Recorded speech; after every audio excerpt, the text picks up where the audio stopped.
So thank everybody for having me speak, and I'd like to thank also the legislators. Actually a few years ago, I got to speak to you guys in your chamber a few years back, but this is a whole new light, and I get to at least speak on more of my personal story that I've come through. Which even within the past 10 years, the Department of Mental Health has also been very, very supportive for a lot of the things that I go through. Sometimes even being able to push through when I'm having a hard time being able to speak for myself. But that wasn't where it started. A lot of my childhood trauma came from my family, actually. My father, who was a Marine for many years before I was born, they had gotten divorced for a while, my mother and my father, of course. And that meant a lot of different things. My father was a very important person in my life at that time, and I was very much confused on what was going on, why the family's not going to be getting together for family dinners again. But that also played a big piece in my high school and my education, and a lot of different ways on how I coped with that one major piece.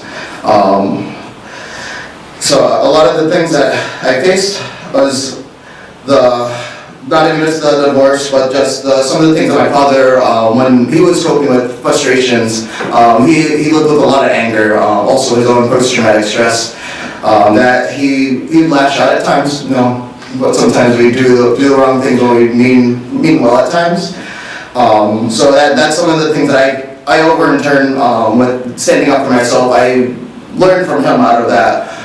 Which taught me how to, in some way, how to stand up for myself when I felt it wasn't right for me to be bullied throughout high school. Through my high school years, sorry, I'm just also trying to at least also collect myself as well, because it's much of a change, because I also have seen a lot of the change for him. Many times when I was in high school, I'd get suspended. At one point, I actually got expelled from Worcester Vocational High School, not too far up the road from here. There was times where the first thing that my mom would say, talk to your father. He was the first person that I'm at least learning how to speak to, even as much as it was hard for me to even want to speak. And a lot of the hard feelings. Throughout the time, my mom also reached out to what was well known as Department of Social Services, and now Department of Children's and Families. She reached out for her own support, for myself as well, and throughout the whole that journey, I guess I learned a lot of things, as much as it was frustrating for me to hope that my mom was actually making the right decisions for me, or even in the sense at that time I didn't feel like I had control of my own life. My only way of being able to gain that control is to speak up, or kind of give reasons why I should have my own control of my own life.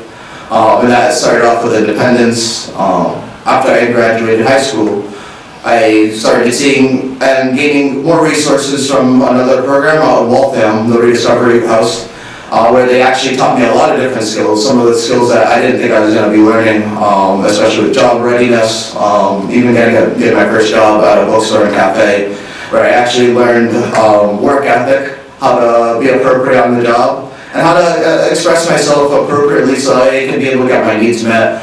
It was still a difficult piece, but I was pretty determined to learn all the things that I needed to learn.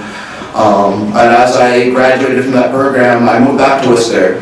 Unfortunately, I had gained some criminal charges over the times of also learning how I can speak up for myself and not get myself into trouble. That my DMH case manager, Mark Stockley, had helped throughout the times of transitioning from program to program until I even was able to rent my own apartment and start kind of finding the hope that things would go in a better way for myself, and that I started holding on to as much as possible, and just seeing the positive things that I was able to do, the things that I never thought I'd be able to see myself do. And some of it was also by introducing me to the RLC. My probation says, we have to go to one place, but when there's hope and the resilience and the growth that I guess I've seen and some others have seen and advocated on my behalf as well, I was able to complete my probation within the year that my probation term was set to end.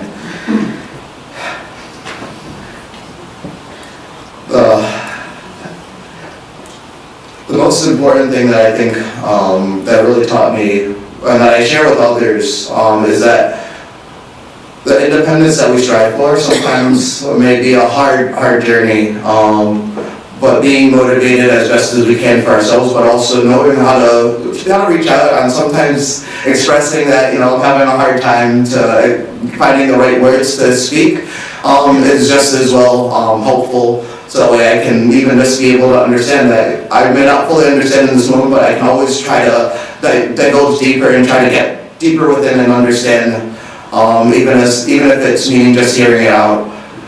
That's something that throughout a lot of the times of my journey, there were people here and there, directors, other peers at different programs that kind of helped me feel like I do belong. I always had that issue for myself, but today, as my own confidence is wanted to speak out to everybody here, is that everyone has that possibility, and change is always possible.